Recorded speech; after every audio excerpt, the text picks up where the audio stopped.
So hi friends, welcome to bio study with Nikhil YouTube channel. Here we learn biology in simple way. तो स्वागत है आप सभी का bio study with Nikhil YouTube channel पे। यहाँ पे हम बायोलॉजी सीखते हैं सिंपल वे के अंदर, ठीक है। तो अभी देखो, Maharashtra state board new syllabus हम देख रहे हैं ऑफ क्लास 10th साइंस का। तो साइंस हम पढ़ते हैं 8th का, उसके साथ साथ 9th का एंड 10th का, ठीक है। 8th 9th 10th का भी क्या पढ़ते हैं हम, साइंस पढ़ते हैं, ठीक है। यहाँ पे आपको पता ही है। और उसके साथ ही साथ 11th एंड 12th का जो है वो बायोलॉजी पढ़ते हैं एंड उसके साथ साथ अभी केमिस्ट्री भी हमने स्टार्ट किया है, ठीक है।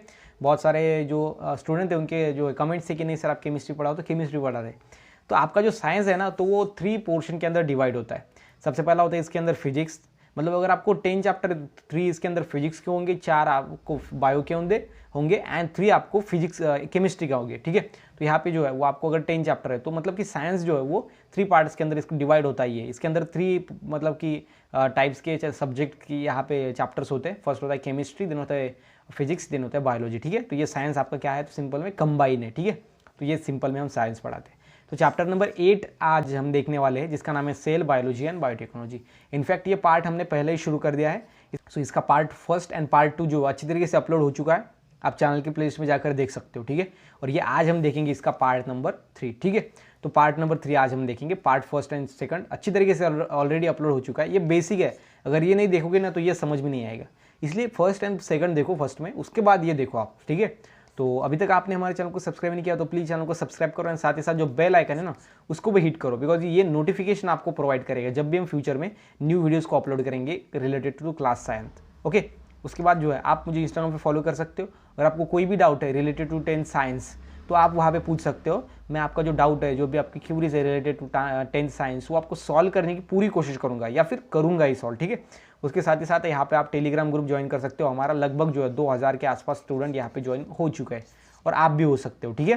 तो यहाँ पे आपको नोट्स मिलेंगे, अपडेट्स मिलेंगे एंड न्यूज़ भी मिलेंगे related to the educational, okay, education से रिलेटेड, 10th साइंस से रिलेटेड, ठीक है। तो अभी गाइज चलते हैं हमारे पार्ट 3 की ओर। देखो अभी पार्ट 3 के अंदर हम क्या पढ़ेंगे। पार्ट 3 के अंदर हम देखेंगे एनिमल हस्बेंड्री। एनिमल हस्बेंड्री क्या होता है भाई? देखो, एनिमल हस्बेंड्री मतलब एनिमल को हम यूज़ करते हैं। एनिमल हस्बेंड्री के अंदर क्या आता है, पोल्ट्री आता है, ठीक है, पोल्ट्री। उसके बाद जो है वो आता है सिंपल में मिल्क, हम बोलेंगे डेयरी, ठीक है, मिल्क का प्रोडक्शन, दैट इज़ डेयरी। उसके बाद आता है एपीकल्चर, जिसके अंदर हम क्या करते हैं, सिंपल में इसके अंदर हम क्या करते हैं, हनी बीज, मतलब हनी को जो है वो जनरेट करते हैं, ठीक है, हनी को। डेयरी के अंदर हम क्या करते हैं, तो मिल्क को प्रोड्यूस करते हैं। एंड पोल्ट्री के अंदर हम क्या करते हैं, चिकन को, या फिर हम बोल सकते हैं मीट, ठीक है, मीट को, ठीक है, मीट मतलब जो मीट है ना उसको प्रोड्यूस करने के लिए, ठीक है। उसके बाद जो है ये पोल्ट्री होता है, जिसके अंदर हम क्या करते हैं, रियरिंग ऑफ एनिमल्स, मतलब सॉरी रियरिंग ऑफ बर्ड्स, मतलब बर्ड्स को हम क्या करते हैं, पालते हैं। और जिससे हमको क्या मिलता है, बाद में मीट मिलता है, एग्स मिलता है, ठीक है, एग्स एंड मिल्क दोनों, मीट दोनों मिलते हैं। उसके बाद डेयरी के अंदर हम क्या करते हैं, सिंपल में काऊ बफेलो है उनको पालते हैं, जिससे हमको क्या मिलता है, मिल्क मिलता है। और इसके साथ ही साथ उसके बाद एपीकल्चर, जिसके अंदर हम क्या करते हैं, हनी बीज को हम पालते हैं। हनी बीज का छत्ता, जो मधुमक्खी का छत्ता होता है वो बनाते हैं, वो सिंपल में बी हाइव्स होते हैं, बहुत सारे इक्विपमेंट होते हैं उसके अंदर। तो वहाँ से हम क्या करते हैं, हनी को जनरेट करते हैं। ये सभी क्या है, हनी, एनिमल हस्बेंड्री। क्या है, एनिमल हस्बेंड्री। देखो, 2 main of methods as artificial insemination and embryo transfer are use to animal husbandry. Animal husbandry के अंदर 2 यहाँ पे हम बोल सकते हैं कि मेथड यूज होते हैं। सबसे पहला है आर्टिफिशियल इंसेमिनेशन एंड उसके बाद है embryo transfer were use in animal husbandry and it helps to improve both the quality and quantity of animal products. मतलब एनिमल प्रोडक्ट की हम क्वांटिटी एंड क्वालिटी बढ़ा सकते हैं। सबसे पहला इसके अंदर 2 मेथड है, ठीक है। तो 2 मेथड कौन कौन से? सबसे पहला है आर्टिफिशियल इंसेमिनेशन, मतलब जिसके अंदर हम क्या करेंगे, ये हमारा क्या है, सिंपल में ऐसा काऊ है, ठीक है। तो या सॉरी, इसको जो है ये काऊ तो दिख नहीं रहा है, इसको थोड़ा अभी मैं बता देता हूँ आपको। ये देखो, अभी हमारे पास 2 मेथड है। सबसे पहला हम ये इसको हम काऊ कंसिडर कर रहे हैं, ठीक है। देखो अभी 2 काऊ है हमारे पास, ये काऊ है, एक दूसरी काऊ है, मतलब बफेलो है, ठीक है। काऊ है या फिर बफेलो बोल, कुछ भी बोलो आप, ठीक है। तो यहाँ पे आर्टिफिशियल इंसेमिनेशन ये फर्स्ट है हमारा। आर्टिफिशियल मतलब क्या होता है, जो हम खुद करते हैं। इंसेमिनेशन मतलब क्या होता है पता है आपको, जो हम बोल सकते हैं ये बफेलो के अंदर जो गैमेट्स गिरेंगे, मेल गैमेट जो आएगा वो जो बफेलो के अंदर जाता है ना, तो उसको हम क्या बोलेंगे, इंसेमिनेशन बोलते हैं, ठीक है। इंसेमिनेट होना, ठीक है, वो फीमेल को क्या करता है, जो बफेलो है, बफेलो फीमेल को इंसेमिनेट करता है, जो मेल बोलता है, जिसके अंदर मेल होता है वो, ठीक है। तो हम क्या करेंगे, सिंपल में जो मेल गैमेट है ना, मेल गैमेट्स, सो मेल गैमेट्स आर्टिफिशियली जो हमारे बफेलो है उसके अंदर इंसर्ट कर देंगे, वो होगा हमारा आर्टिफिशियल इंसेमिनेशन, ठीक है। तो ये हो गया आर्टिफिशियल इंसेमिनेशन, हमको पता चल गया है कि हम क्या करेंगे, मेल गैमेट लेंगे और सिंपल में वो आर्टिफिशियली, मतलब हम एक इक्विपमेंट यूज़ करके वो यहाँ पे इंसेमिनेट करेंगे, ओके, बफेलो को, ठीक है, उसके अंदर डाल देंगे। तो वहाँ पे क्या होगा, सिंपल में ये जो हमने मेल गैमेट लिया है इसके अंदर क्या होगा, बहुत सारा हाई कैपेसिटी होगा, ठीक है, मिल्क को प्रोड्यूस करने का, उसके बाद आगे की जनरेशन को देने का। इसके अंदर स्ट्रॉन्ग हम क्या करेंगे, मेल के जो बफेलो है उसका हम क्या करेंगे, सिंपल में गैमेट्स लेंगे और इसके अंदर डाल देंगे आर्टिफिशियली, उसको हम बोलेंगे आर्टिफिशियल इंसेमिनेशन। सेकंड क्या है, सेकंड है यहाँ पे देखो एम्ब्रियो ट्रांसफर। एम्ब्रियो ट्रांसफर मतलब क्या कि नेचुरली एक मेल बफेलो है, फीमेल, ओके, मतलब यहाँ पे जो बुल है एंड बफेलो है, ठीक है, तो ये जो दोनों है इसके अंदर, तो बफेलो जो है मेल एंड फीमेल, तो मेल क्या करेगा, फीमेल को क्या करेगा, इंसेमिनेट करेंगे नेचुरली, और यहाँ पे क्या बन जाएगा, यहाँ पे बन जाएगा एम्ब्रियो। देन ये एम्ब्रियो क्या करेंगे, हम ये एम्ब्रियो निकालेंगे, ओके, वो निकाला जा सकता है एम्ब्रियो, मतलब कि उस नॉन सर्जिकली, मतलब हम काट के कुछ सर्जिकल मेथड यूज़ करके नहीं, नेचुरली भी वो निकाल सकते हैं, ठीक है, जब वो मुझे लगता है कि वो 32 सेल का बन जाता है तब। उसके बाद इसको निकाल के हम क्या करेंगे, दूसरे वाले क्या करेंगे, सिंपल में बफेलो के अंदर डाल देंगे और ये बफेलो बाद में ये इसको प्रोड्यूस करेंगे, ठीक है। और ये बाद में ये हो जाने के बाद अगेन नेचुरली करके अगेन इसको निकाल के दूसरे इसके अंदर डाल के, मतलब ये क्या होगा, सिंपल में हम 1 साल के अंदर बहुत बार ये जो काऊ है ये बफेलो जो है वो ज़्यादातर हम क्या कर सकते हैं, प्रोड्यूस कर सकते हैं ऑफस्प्रिंग को, ठीक है। तो ये मेथड बहुत ज़्यादा अच्छा होता है। ये होता है एम्ब्रियो ट्रांसफर का, ठीक है। फर्स्ट वाला है आर्टिफिशियल इंसेमिनेशन, होता है embryo transfer, are use to animal husbandry and it help to improve both, ये क्वांटिटी एंड क्वालिटी दोनों को भी इंप्रूव करता है। सबसे पहला होता है क्वालिटी, सेकंड होता है क्वांटिटी। क्वांटिटी मतलब आपको पता है कि number, okay, and quality of animal products, मतलब सबसे पहले जो नंबर है वो बढ़ाएगा वो, मतलब कि अगर 10 लीटर अगर दूध दे रही है हमारे बफेलो तो 15 लीटर देगी, और क्वालिटी मतलब कि उसकी जो क्वालिटी है उसके अंदर जो हम बोलेंगे फैट है वो भी ज़्यादा आएगा, ठीक है। तो ये आपको ध्यान में रखना अच्छी तरीके से, बिकॉज फैट के ऊपर ही आपका जो मिल्क है उसको भाव मिलता है, या फिर हम बोलेंगे उसको ओके RS मिलता है, तो आपको पता ही है वो, ठीक है। देन एग्जाम्पल देखो, मिल्क दूध, उसके बाद मीट मतलब आपको पता ही है जो मांस है वो, उसके बाद वूल, उसके बाद ETC similarly animals with the more strength have been develop for the hard work, ठीक है। तो जो मोर स्ट्रेंथ है उसको हार्ड वर्क के लिए डेवलप किया जाता है, मतलब कि ये इस तरीके से एम्ब्रियो को जनरेट करने के लिए बाद में इसको एम्ब्रियो निकाल के दूसरे के अंदर, एम्ब्रियो निकाल के दूसरे के अंदर, तो इस तरीके से ये जो हम बोल सकते हैं कि ये येलो कलर वाली जो बफेलो है वो क्या है, तो हाईली ये क्या है, इसके अंदर मोर स्ट्रेंथ है एंड ये हाईली यहाँ पे हार्ड वर्क करती है, ठीक है। तो ये आपको ध्यान में रखना। ये होता है हमारा सिंपल में आर्टिफिशियल एनिमल हस्बेंड्री, सॉरी, इसके अंदर 2 मेथड होता है, एक होता है आर्टिफिशियल इंसेमिनेशन, देने एम्ब्रियो ट्रांसफर, दोनों मैंने आपको अच्छी तरीके से समझा दिए, ठीक है। उसके बाद जो है वो नेक्स्ट देखो, आगे देखो, आगे है ह्यूमन हेल्थ। ह्यूमन हेल्थ क्या है भाई, ह्यूमन हेल्थ बहुत ज़्यादा इंपॉर्टेंट होती है। देखो सबसे पहले है diagnosis and treatment of disease are 2 main important aspects of human health. जो ह्यूमन हेल्थ है मतलब हमारी हेल्थ, उसके अंदर 2 इंपॉर्टेंट चीज़ें होती है, एक होती है diagnosis and treatment of disease. अगर हमको डिसीज़ होता है ना तो पहचानना कि वो कौन सा डिसीज़ है, उसके बाद इसके ऊपर ट्रीटमेंट देना, वो होता है हमारा 2 important aspects in human health, ठीक है। ह्यूमन हेल्थ के अंदर अगर ह्यूमन हेल्थ नॉर्मल है तो कुछ बात नहीं, लेकिन अगर उसको डिसीज़ हुआ है तो कौन सा डिसीज़ हुआ है एंड कौन सी ट्रीटमेंट देनी चाहिए, ये ह्यूमन हेल्थ के अंदर बहुत ज़्यादा इंपॉर्टेंट होता है। अगर डिसीज़ समझ में नहीं आएगा तो उसके ऊपर ट्रीटमेंट कैसे देंगे, ठीक है। तो इसलिए जो डायग्नोसिस एंड ट्रीटमेंट है ये बहुत ज़्यादा इंपॉर्टेंट होती है, ओके, ह्यूमन हेल्थ के अंदर। And management, okay, human health management, biotechnology help to identify the role of gene. कि बायोटेक्नोलॉजी हमको हेल्प करती है किसके लिए, रोल ऑफ जीन, मतलब जीन का क्या काम होता है उसको आइडेंटिफाई करने के लिए, मतलब जो जीन है उसका रोल क्या है उसको आइडेंटिफाई करने के लिए। And if any in the disease of the person, okay, मतलब कि ओके देखो, if any in disease of a person, मतलब पर्सन के अंदर कौन सा भी डिसीज के अंदर।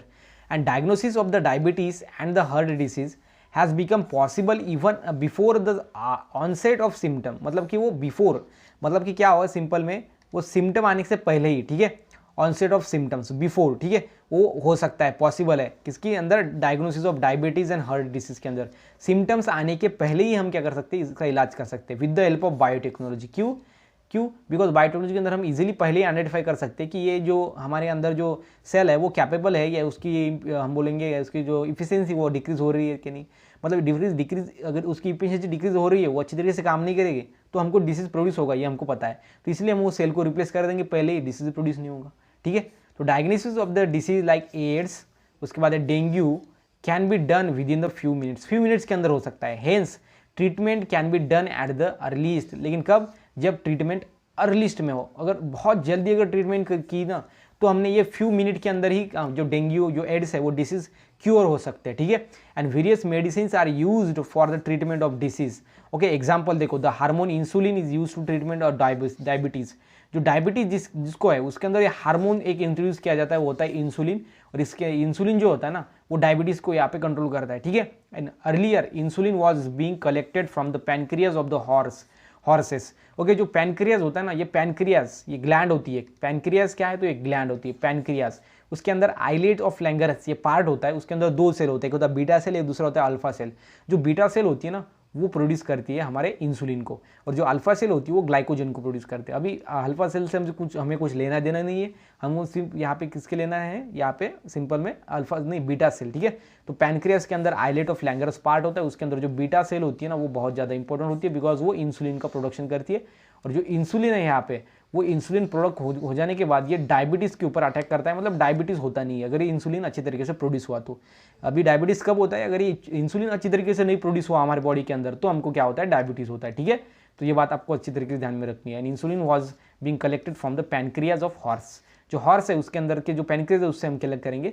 However, nowadays due to the biotechnology, insulin can be prepared with the help of bacteria। अभी सबसे पहले जब बायोटेक्नोलॉजी नहीं था ना तो हम हॉर्सेस के अंदर से पैनक्रियाज जो है उसके अंदर से हम लेते थे इसको इंसुलिन को। लेकिन अभी क्या है, तो बायोटेक्नोलॉजी है तो हमें बैक्टीरिया का इस्तेमाल करके ही वो प्रिपेयर कर सकते हैं। For this purpose human insulin gene have been inserted into the genome of bacteria.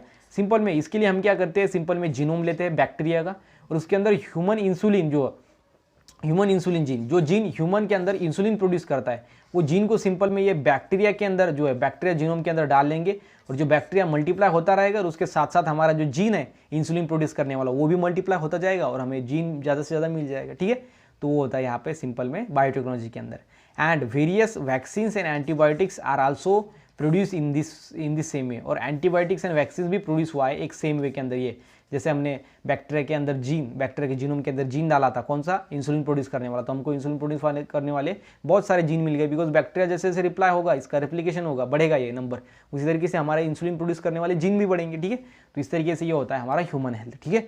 तो इनफैक्ट यहाँ पे बायोटेक्नोलॉजी बहुत ज़्यादा इंपॉर्टेंट होती है ये चैप्टर के अंदर। अभी हमको सेल बायोलॉजी एंड बायोटेक्नोलॉजी है, मतलब 50% पार्ट तो ये बायोटेक्नोलॉजी का ही है ये चैप्टर के अंदर, ठीक है।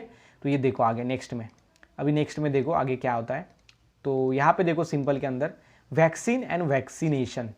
अभी हम सिंपल में देखेंगे कि वैक्सीन क्या होता है, उसके बाद है वैक्सीनेशन क्या होता है, ठीक है। तो देखो सबसे पहला है वैक्सीन क्या है, देखो vaccine is antigenic containing material given to the acquired either permanent or temporarily immunity against the specific pathogen or disease। तो यहाँ पे वैक्सीन क्या है, एंटीजन है। एंटीजन क्या होता है, disease producing,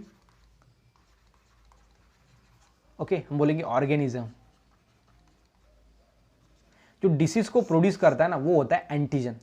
disease causing agent हम बोल सकते हैं एंटीजन मतलब क्या, जो बाहर से आता है और हमारे बॉडी के ऊपर क्या करता है, वो अटैक करता है, जिसको क्या होता है, जिसको अगर ये हमारे बॉडी के ऊपर अटैक कर गया इसने तो हमको डिसीज होगा, मतलब डिसीज प्रोड्यूस करने वाला सब्सटेंस होता है एंटीजीन, और ये डिसीज प्रोड्यूस करने वाला सब्सटेंस होता है एंटीजीन, ओके।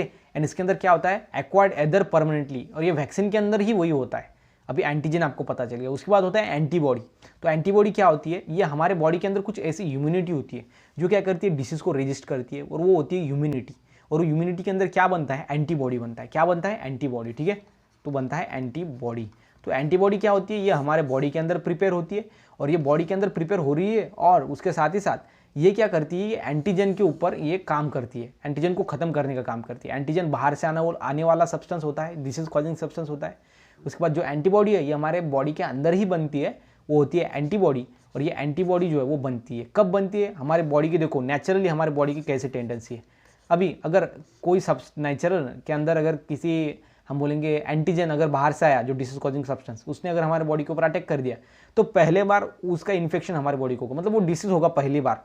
लेकिन अगर सेकंड टाइम वो काटेगा ना, सेकंड टाइम अगर बॉडी के ऊपर आया तो ये डिसीज नहीं होगा। क्यों नहीं होगा, बिकॉज हमारी बॉडी होशियार हो जाती है, हमारी बॉडी आइडेंटिफाई कर लेती नहीं, ये पहले बार आया था, ऐसा पहले बार हमको समझ में नहीं आया था इसका कैसे इसको मारा जाए, लेकिन बाद में हमने एंटीबॉडीज़ फॉर्म किए हैं तो ये एंटीबॉडीज़ हम यूज़ करेंगे और इसको बाद में सेकंड टाइम आने ही नहीं देंगे। ऐसा मैकेनिज्म होता है हमारे बॉडी का नेचुरली। तो वैसे उसी मैकेनिज्म को हम यूज़ करते हैं। और जो वैक्सीन है, ठीक है, अभी देखो जो हमारी वैक्सीन है उसके अंदर क्या होता है, एंटीजन होता है। मतलब जो वैक्सीन दी जाती है ना डिसीज़ के अंदर, वो डिसीज़ होने के एजेंट्स ही वो वैक्सीन के अंदर होते हैं, लेकिन वो कैसे होते हैं, वीक फॉर्म के अंदर होते हैं। नेचुरली अगर वो बॉडी के हमारे ऊपर अटैक करेगा ना तो पहली बार वो डिसीज़ होगा, लेकिन हमको डिसीज़ नहीं होना चाहिए, फिर भी एंटीबॉडी बननी चाहिए। तो ये जो डिसीज़ होने वाले एंटीजन है ना उसको दिया जाता है, लेकिन वीक फॉर्म के अंदर।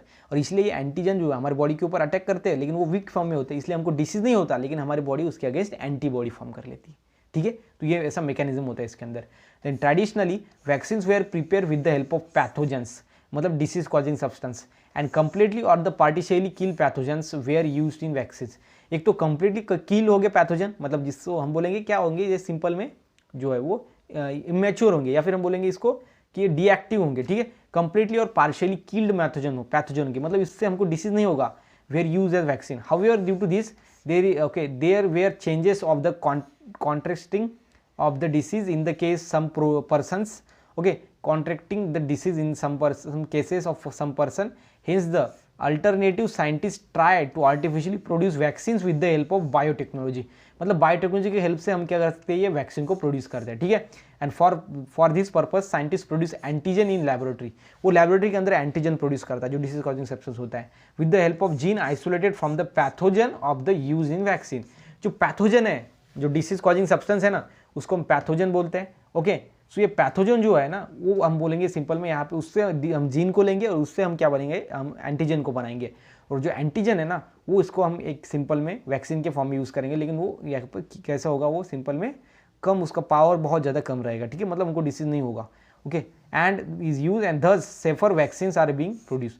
सेफ मतलब कि सेफ वैक्सीन दी जाती है। ठीक है, तो ये आपको अच्छे तरीके से समझ के लेना है। यहाँ पे वैक्सीन के अंदर मैंने आपको बताया कि वैक्सीन क्या होता है। इट इज़ एंटीजेनिक प्रिपरेशन, इसके अंदर एंटीजन ही होते हैं, वो डिसीज को कॉज करने वाले सब्सटेंस ही होते हैं, लेकिन वो वीक फॉर्म के अंदर होते हैं। ठीक है, और हमारी बॉडी नेचुरली एंटीबॉडीज फॉर्म बना लेती है उसके अगेंस्ट, और इसलिए नेक्स्ट टाइम उनको डिसीज नहीं होता। फॉर एग्जाम्पल पोलियो की वैक्सीन है जो कि हम बचपन में लेते हैं, एक बार ले ली तो उसके बाद नहीं लेने का काम पड़ता है। ठीक है, बार बार नहीं लेना पड़ता, बड़े होने के बाद हम नहीं लेते।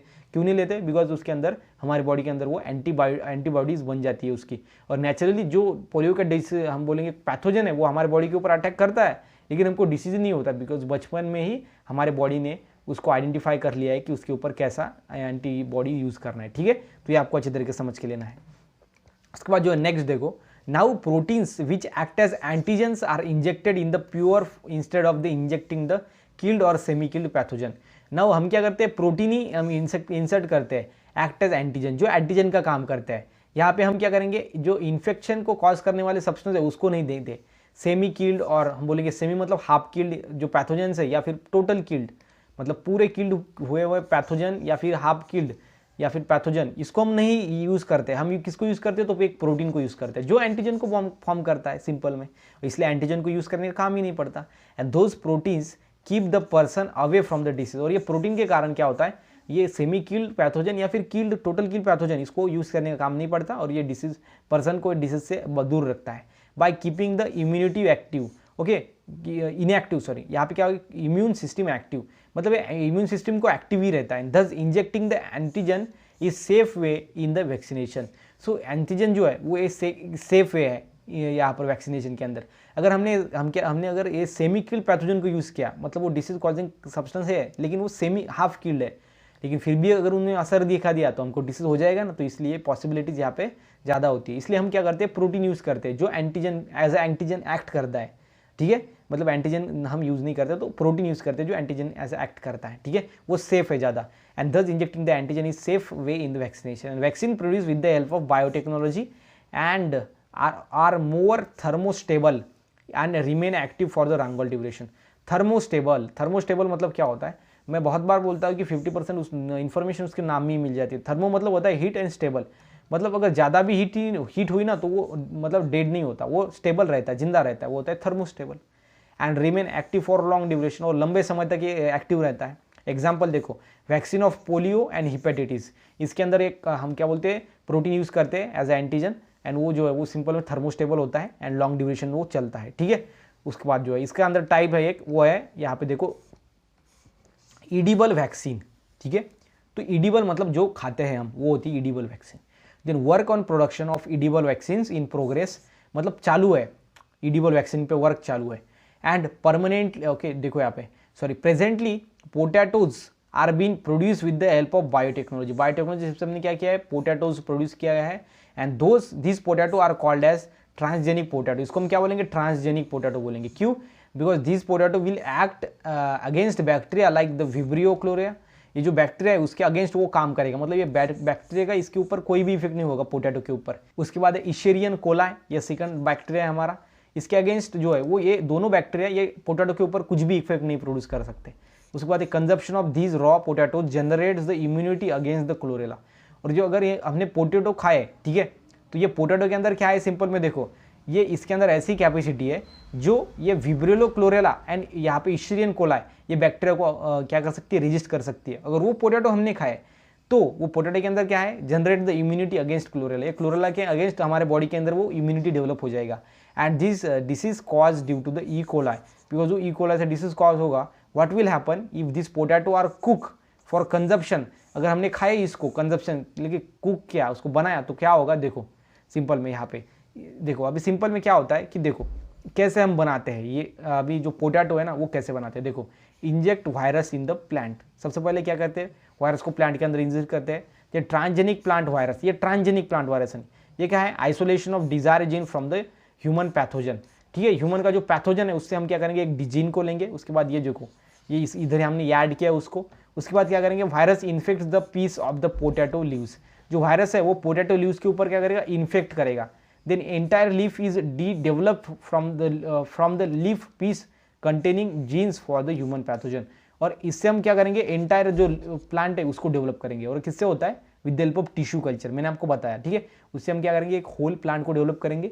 एंड अगर हमने इससे जो पोटैटो मिला हमको, अगर उसको खाएंगे, देखो नीचे पोटैटो होता है, ठीक है, लैंड के नीचे होता है potato, okay, and consumption of this raw potatoes help to develop immunity against this pathogen. और ये पोटैटो अगर हमने खाए ना, तो ये पैथोजन से अगेंस्ट हमको वो इम्यूनिटी प्रोड्यूस करता है। ठीक है, तो ये आपको अच्छी तरीके से ध्यान में रखना है।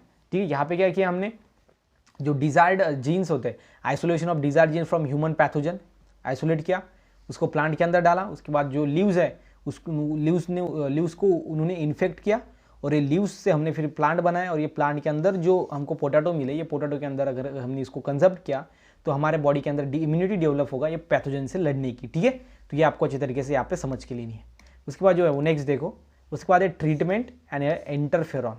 अभी ट्रीटमेंट क्या है, देखो, biotechnology use for production of hormones like insulin, somatotropin and blood clotting factors. Blood clotting मतलब ब्लड क्या होता है, क्लॉट होता है हमारा, मतलब अगर हमको कुछ खरोच आ गया, खरोच लग गई, तो वहाँ से ब्लड फ्लो होता है, पता है आपको। लेकिन यहाँ पे 7 to 15 मिनट तक क्या होता है, वो ब्लड रुक जाता है। क्यों? वहाँ पे ब्लड क्लॉटिंग होते हैं। अगर ये ब्लड क्लॉटिंग किसी के अंदर अगर एब्सेंट है तो वहाँ पे ब्लड क्लॉटिंग ही नहीं होता, कंटिन्यूसली ब्लड फ्लो होता है। जब तक पूरे बॉडी का ब्लड नहीं निकल जाता है ना, तब तक फ्लो होता है, और इसलिए वो बहुत ज़्यादा डेंजरस है। इसलिए ब्लड फैक्टर, क्लॉटिंग फैक्टर, ये जो है वो यहाँ पे उसकी ट्रीटमेंट के लिए हम यूज़ करते हैं। उसके बाद है हार्मोन्स लाइक इंसुलिन। इंसुलिन मतलब कि अगर इंसुलिन नहीं प्रोड्यूस हुआ तो डायबिटीज़ हो जाएगा। उसके बाद सोमेटोट्रोपिन। सोमेटोट्रोपिन हार्मोन किससे रिलेटेड है, ग्रोथ से। अगर बॉडी की ग्रोथ ही नहीं हो रही ना, तो सोमेटोट्रोपिन जो हार्मोन है इससे कुछ गड़बड़ी हो रही है। उसके बाद इंटरफेरॉन, ये क्या है, this group of small sized protein molecule, ये स्मॉल साइज प्रोटीन मॉलिक्यूल का ग्रुप होता है। ये use to treatment viral disease. Viral disease को ट्रीट करने के लिए हम यूज करते हैं, किसको, वायरल डिसीज को। ये क्या होता है, group of small sized protein molecule. ठीक है, ये हम यूज करते हैं, okay, use viral in disease को। And this produce in the blood, blood के अंदर ये प्रोड्यूस होता है। However nowadays with the help of biotechnology transgenic E coli are used for the production of interferon. जो transgenic E coli है, Escherichia coli जिसका नाम है, ई कोलाई बैक्टीरिया, ये क्या है, तो सिंपल में एक यहाँ पे क्या है, बैक्टीरिया है। और ये बैक्टीरिया का हम क्या कर सकते हैं, इस्तेमाल करते हैं फॉर प्रोडक्शन ऑफ इंटरफेरॉन। और ये इंटरफेरॉन क्या है, इंटरफेरॉन ये स्मॉल साइज के प्रोटीन्स होते हैं जो कि वायरल इन्फेक्शन को, वायरल डिसीज को ये रेजिस्ट करते हैं। ठीक है, ये हम ई कोलाई के इस्तेमाल से प्रोड्यूस कर सकते हैं। ठीक है, ये होता है इंटरफेरॉन।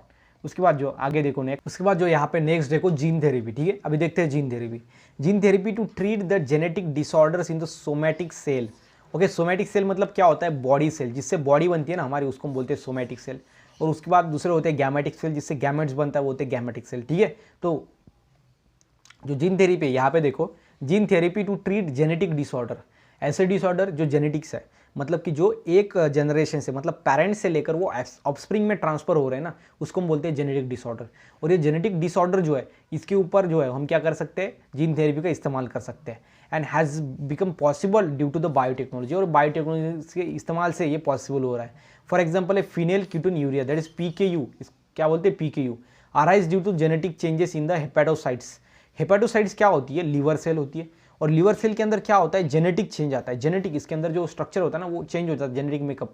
तो हेपेटोसाइट्स ये लीवर सेल्स के अंदर जेनेटिक चेंज आ गया तो क्या होता है, फीनेल कीटोन्यूरिया ये डिसीज होता है। And it is become possible to treat it with the gene therapy, और जीन थेरेपी के इस्तेमाल से हम इसको ट्रीट किया जा सकता है, और ये पॉसिबल है और ये किया ही करना ही पड़ता है। And this method is called as somatic cell gene therapy, और इस मेथड को हम क्या बोलते हैं, somatic gene therapy. Somatic cell gene therapy क्यों बोलते हैं, बिकॉज इसके अंदर क्या होता है, जो हेपेटोसाइट्स होते हैं लीवर सेल के, वो जो है उसको ट्रीट करना पड़ता है जीन थेरेपी से, बिकॉज उसके अंदर जेनेटिक चेंजेस आ जाता है, ठीक है। And all the cell except sperm and ova in the body are called as somatic cell. अभी मैंने आपको बताया कि सोमैटिक सेल मतलब क्या, कि जिससे बॉडी बनती है पूरी हमारी, और बॉडी बनती है, और गैमेटिक सेल मतलब जिससे गैमेट्स बनते हैं। और गैमेट आपको पता है, एक होता है मेल गैमेट, दूसरा होता है फीमेल गैमेट।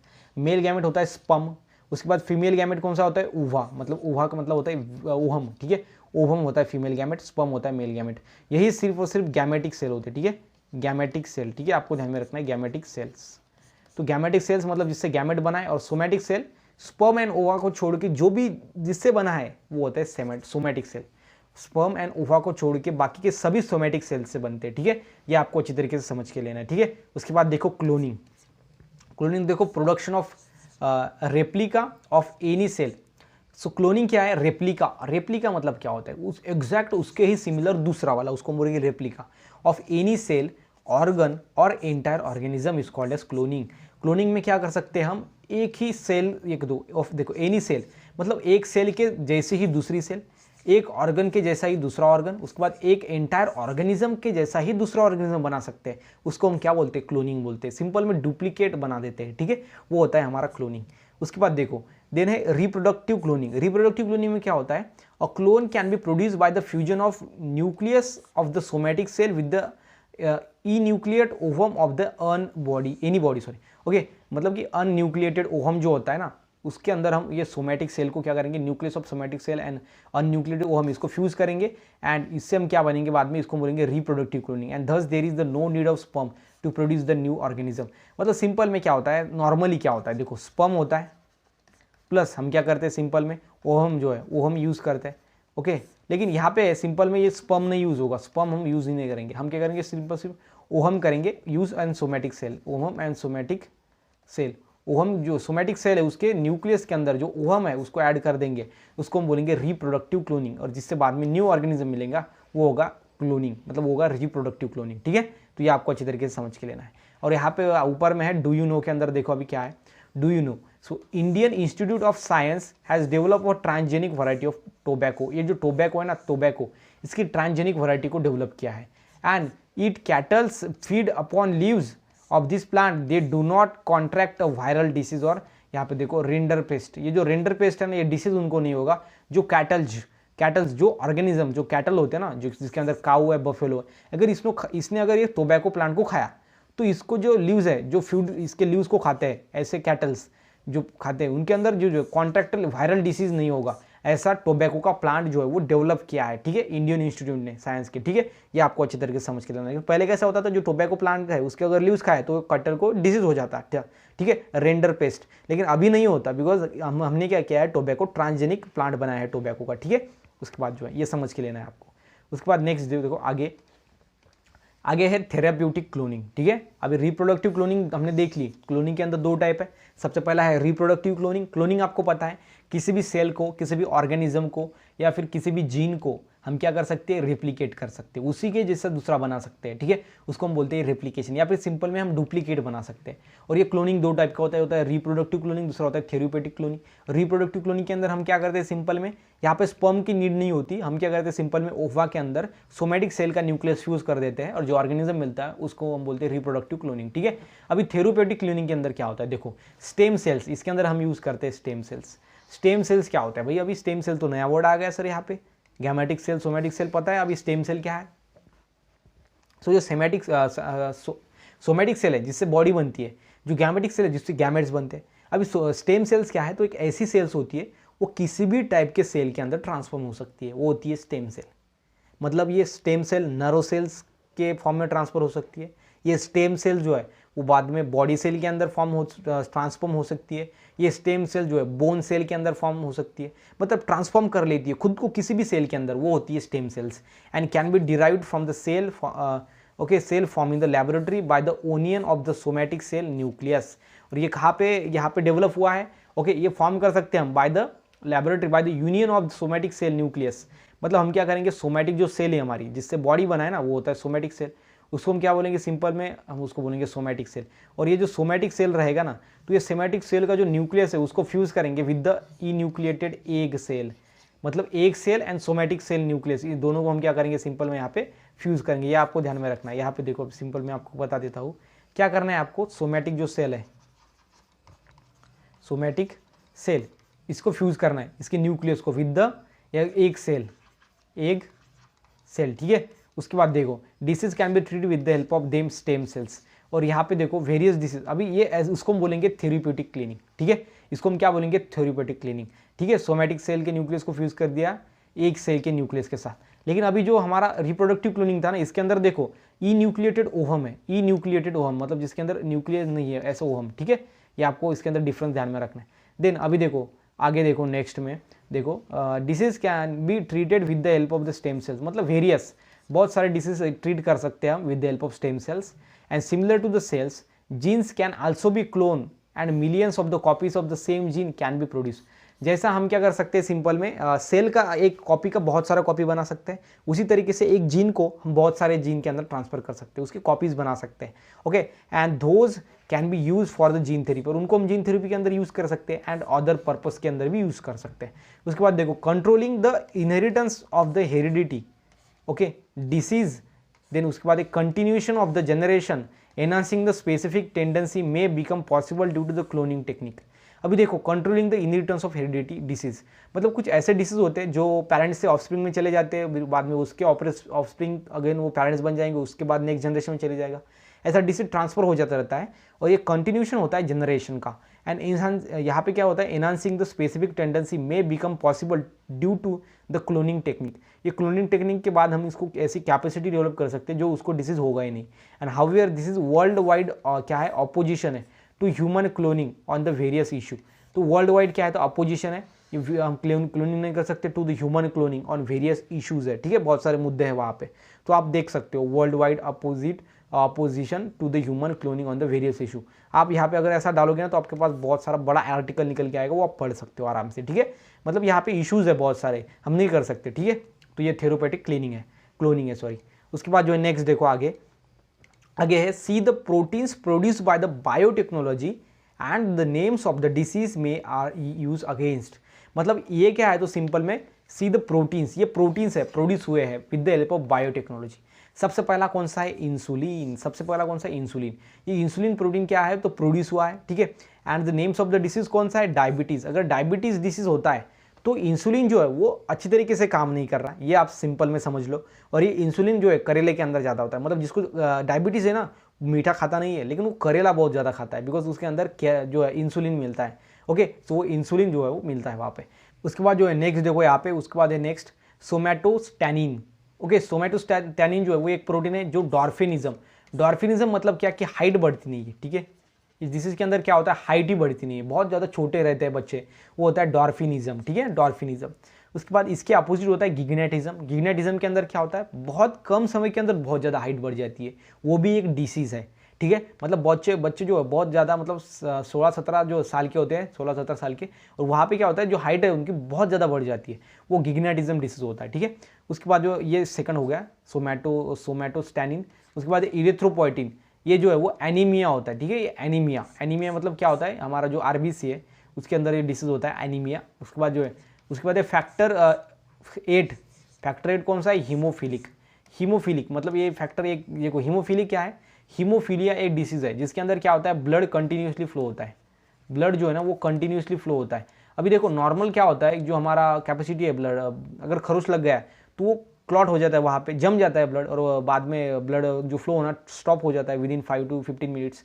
लेकिन अभी जिसको हीमोफीलिया है डिसीज, उसके अंदर ये फैक्टर जो है फैक्टर 8 ये अब्सेंट होता है, इसलिए वहाँ पे ब्लड क्लॉट नहीं होता, और क्लॉट नहीं होगा तो वो बहता ही जाएगा, ठीक है, उसको बोलेंगे हीमोफीलिया। उसके बाद है नेक्स्ट है इंटरल्यूकिन। ओके, इंटरल्यूकिन क्या है? तो कैंसर है, ये प्रोटीन है, ये कैंसर डिसीज होता है इससे। उसके बाद है इंटरफेरॉन, इंटरफेरॉन से होता है वायरल इन्फेक्शन। इंटरफेरॉन जो कि हमने पहले भी डिस्कस किया, इंटरफेरॉन, ठीक है। तो ये सभी क्या है? तो प्रोटीन्स है जो क्या करते हैं, बायोटेक्नोलॉजी के इस्तेमाल से हम प्रोड्यूस कर सकते हैं, और ये जो डिसीज है इसके अगेंस्ट ये काम करते हैं, ठीक है। ये डिसीज को ये रोकते हैं, ठीक है। ये आपको अच्छी तरीके से समझ के लेना है यहाँ पे।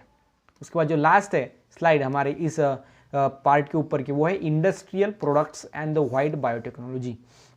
देखो, various industrial chemicals can be produced through the less expensive processes, for example alcohol production from the sugar. देखो, molasses with the help of transgenic yeast. हम क्या कर सकते हैं? ट्रांसजेनिक जो ईस्ट होता है ना, ट्रांसजेनिक ईस्ट। अभी देखो, ये ईस्ट क्या है? तो एक माइक्रो ऑर्गेनिज्म है, माइक्रो ऑर्गेनिज्म होता है ईस्ट। और ये ट्रांसजेनिक मतलब जिसके अंदर कुछ जीनोम के अंदर हमने क्या किया है? फॉरेन जीन को ऐड किया है, उसको हम बोलेंगे ट्रांसजेनिक ईस्ट। तो अभी देखो शुगर जो है ना, शुगर, अभी देखो शुगर, ये जो शुगर है इसका अगर फर्मेंटेशन किया, क्या किया? फर्मेंटेशन, तो हमको क्या मिलता है पता है आपको? सिंपल में हमको मिलता है, सिंपल में CO2 मिलता है, पहली बात। उसके बाद जो सेकंड है ना, वो मिलता है हमको, और उसके बाद यहाँ पे अल्कोहल मिलता है। क्या मिलता है? अल्कोहल, ठीक है। तो ये आपको अच्छी तरीके से समझ के लेना है। फर्मेंटेशन प्रोसेस की जाती है तब हमको अल्कोहल मिलता है with the help of sugar, ठीक है। मतलब शुगर की जो फैक्ट्रीज होती है ना, वहाँ पे शुगर तो निकाली जाती है, उसके साथ साथ वाइन भी बनाई जाती है, ठीक है। बिकॉज जो शुगर है ना, उसका हम फर्मेंटेशन किया ना स्पेसिफिक ईस्ट को यूज़ करके, तो हमको वाइन भी मिलती है, ठीक है। अल्कोहल प्रोडक्शन हो जाए विद द शुगर मेलासेस, ठीक है। ये मेलासेस शुगर के साथ with the help of transgenic east, ये ईस्ट का इस्तेमाल करके, ठीक है, अल्कोहल प्रोडक्शन किया जाता है with the help of sugar. कौन सी? मेलासेस शुगर, ठीक है। ये आपको ध्यान में रखना है। इंडस्ट्रियल प्रोडक्ट्स हम बनाते हैं, उसको हम वाइड बायोटेक्नोलॉजी बोलते हैं। क्या बोलते हैं? वाइड बायोटेक्नोलॉजी, ठीक है। तो ये सभी बातें यहाँ पे हमारे यहाँ पे पार्ट 3 के अंदर होती है। तो ये पार्ट 3 जो है वो यहाँ पे खत्म होता है। पार्ट 1 अच्छे से हो गया, पार्ट 2 भी, एंड पार्ट 3 यहाँ पे खत्म होता है। एंड रिमेनिंग पार्ट 4 एंड 5 रह गए, वो हम नेक्स्ट पार्ट के अंदर वो जो है वो लेंगे, कुछ बाकी का जो रिमेनिंग पोर्शन है वो, ठीक है। तो यहाँ पे गाइस रुकते हैं, यहाँ पे पार्ट 3 हमारा खत्म होता है। तो अगर आपको वीडियो अच्छा लगा हो तो वीडियो को लाइक करो, चैनल को सब्सक्राइब करो, एंड साथ ही साथ ये वीडियो को अपने फ्रेंड के साथ शेयर करो, ताकि उनको भी एक अच्छी तरीके से सीखने का मौका मिले, इंटरेस्टिंग वे के अंदर, ठीक है। तो मिलते गाइस नेक्स्ट वीडियो में, तब तक के लिए stay happy, stay motivate. Thank you so much.